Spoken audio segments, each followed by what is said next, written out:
Ang pinanghahawakan ko, yung bumoto sa akin yung 32 million na mga Pilipino na bumoto sa akin, na kapag sumuko ako, parang sila yung sumuko, parang napahiya sila. Parang sa akin, hindi ako magre-resign.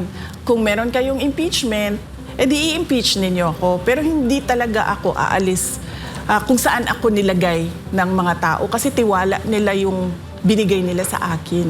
Hindi ka, sabi mo kasi hindi ka pinanganak para lang habulin ng happiness. So kung hindi happiness, VP, ano ang mission mo talaga?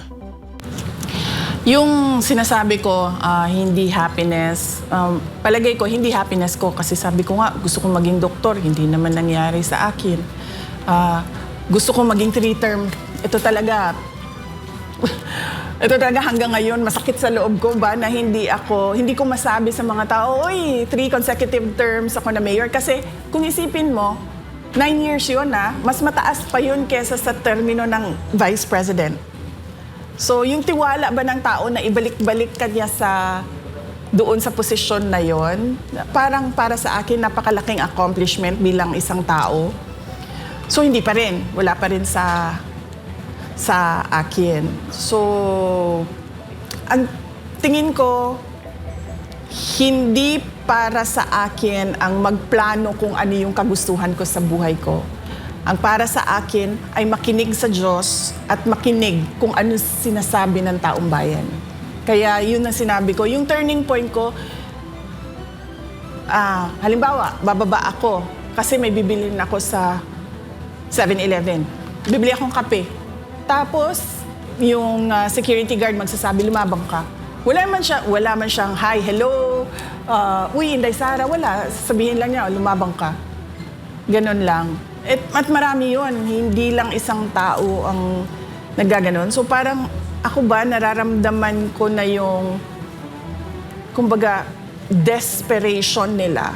Kasi namimilit na sila ng isang tao na nagsasabi din na ayaw ko yung buhay ng politiko. So parang ako, 47 years akong ganyan. One day, noong Christmas break, naisip ko, bigay ko sa mga tao yung gusto nila para sila maging masaya. So yung mission ko ay hindi yung kasiyahan ko, kundi kasiyahan ng mas nakararami. Actually, ma'am, ikiwento ko lang sa inyo itong mga nakaraang panahon. Na-frustrate po talagang tao kasi kita natin, tumataas ang bilihin. Alam na natin, most corrupt yung 2025 budget. Tapos inulit pa ngayon 2026. Lahat ng tao, tapos nagrarally, pero wala naman nangyayari. Talagang frustrated na. May point na nga sa kanila na ayaw na nila makialam sa politika dahil grabe. Kaya nung nag-announce po kayo, tuwan-tuwa talagang mga tao. Nabuhayan, parang salamat, may aayos na sa Pilipinas. Meron po ba sa part sa buhay ninyo, since pagtungtong ninyo, hindi tinuloy yung supposedly continuity, tapos inaraw-araw pa kayong banatan, meron po bang part sa buhay nyo na parang, ayoko na, suko na ako? Wala. Dito sa pagiging vice president, walang nangyari na ganun sa akin. Kasi ang pinanghahawakan ko, yung bumoto sa akin yung 32 million na mga Pilipino na bumoto sa akin, na kapag sumuko ako, parang sila yung sumuko, parang napahiya sila. So, hindi ko gagawin yon. Kaya ako, noong binabanatan na ako, hanggang ngayon binabanatan pa rin ako, hindi talaga ako susuko. Kaya nga, di ba, yung iba, sabi nila na magre-resign na ito or i-impeach ka. Parang sa akin, hindi ako magre-resign. Kung meron kayong impeachment, edi i-impeach ninyo ako. Pero hindi talaga ako aalis kung saan ako nilagay ng mga tao kasi tiwala nila yung binigay nila sa akin. So, in consideration, yung issue ng pamilya, hindi ba kayo nababahala doon na sa deklarasyon nyo na ito, pwedeng mawalan kayo ng time with your family? Yung nakakaalam lang na mag-a-announce ako noong Miyerkules ay yung nag-edit ng Tagalog sa speech. Kasi hindi ako native Tagalog speaker, so medyo hirap ako mag-compose ng sentences sa Tagalog. Inedit niya yung speech ko. Siya, nakakaalam siya. Pangalawa, yung husband ko, si Manases, at yung mga anak namin. Kasi sinabihan ko na sila na tatakbo akong Pangulo.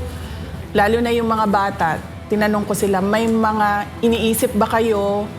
May worries ba kayo? May concerns ba kayo? May mga tanong ba kayo sa akin? Tapos binigyan ko sila ng mga ilang araw. Tapos binalikan ko sila, sabi ko, may tanong na ba kayo? Tapos pinag-usapan namin. Tapos binasa ko sa kanila yung speech noong Martes ng gabi. Binasa ko sa kanila yung speech at tinanong ko na naman sila ulit, meron ba kayong tanong? Sasabihin ko bukas. So alam na nila. At nasanay na rin sila sa nakaraan na 2.5 years na vice president ako na talaga, minsan nandyan, minsan wala. Tapos dumagdag pa yung nangyari kay dating Pangulong Rodrigo Duterte. So parang naka-adjust na yung mga anak ko sa trabaho ko. At paniwala ko, hindi na rin, kasi mas mature na sila ngayon, tumanda na yung mga bata simula nung 2022. So paniwala ko, may iintindihan na nila kung ano yung mga kailangan ko gawin para sa bayan. So, ibig sabihin po pala, walang nakakaalam na ibang politiko or any supporter, funder. Talagang sarili niyong desisyon nito dahil sa panawagan ng taong bayan sa inyo? Oo, walang kahit mga kapatid ko. Yung mama ko, sinabihan ko siya. Kaso hindi niya ata kasi naintindihan. Nagagawin ko na ngayon. Yun. Sinabihan ko siya, hindi para magpaalam, kundi para lang ma-inform siya. Pero yung nakakaalam talaga ng detalye, yung mga anak ko, tsaka yung asawa ko, tsaka yung nag-edit ng Tagalog sa speech. Pero may tanong din ng taong bayan kasi nung in-announce nyo to, galing po kayo sa The Hague kay Pangulong Duterte. Meron po bang sinabi sa inyo na na-convince? Pilano nyo po ba? O wala po? Wala. Ang napag-usapan lang namin na politika doon ni Pangulong Duterte ay politika sa Davao City. Kasi binanggit ko sa kanya, kailangan na natin maghanda, sabi ko, for Davao City for 2028. Umuo naman siya. Sabi ko, gagawin na namin kung ano yung ginawa natin bago mag-2025. So, sisimulan na namin. So, yun yung napag-usapan namin. Pero national politics, wala kaming napag-usapan. In fact, kahapon lang siya sinabihan ng mga abogado niya na yung anak mo nag-declare na tatakbong Pangulo. At nagbigay siya ng note, napaka-ikli na note, at pinadala sa akin nung abogado. Pwede po kaya nating malaman kung hindi ito'y personal, mensahe niya at encouragement niya sa inyo po. Sige, sa susunod, magpaalam muna ako. Magpaalam muna ako kay dating Pangulong Duterte at magpaalam ako sa abogado niya. Pero kahapon siya sinabihan at nagpadala siya ng note. Kaya importanteng or interesado kami malaman yon, VP, kasi siya din ang nagsabi na ang pagiging presidente hindi fit sa isang babae. Ano po masasabi niya? Sa tingin ko naman sa lahat ng bagay, hindi lang sa pagiging Pangulo, ay walang gender consideration. Yung iba, meron silang paniniwala na merong mga trabaho na hindi para sa babae, pero para sa akin, ang pagiging Pangulo, walang kasarian, tama ba, no? Sex, wala siyang gender. So, yun siguro yung paniwala ni Pangulong Duterte at sa tingin ko hindi lang siguro siya yung may mga ganyan na paniniwala, pero para sa akin yung gender wala yan. Nasaan yan? Yung kalooban ng tao tsaka kakayahan ng tao. Ako naniniwala din doon. Kasi yung lalaki nga natin presidente, mahinang nilalang eh.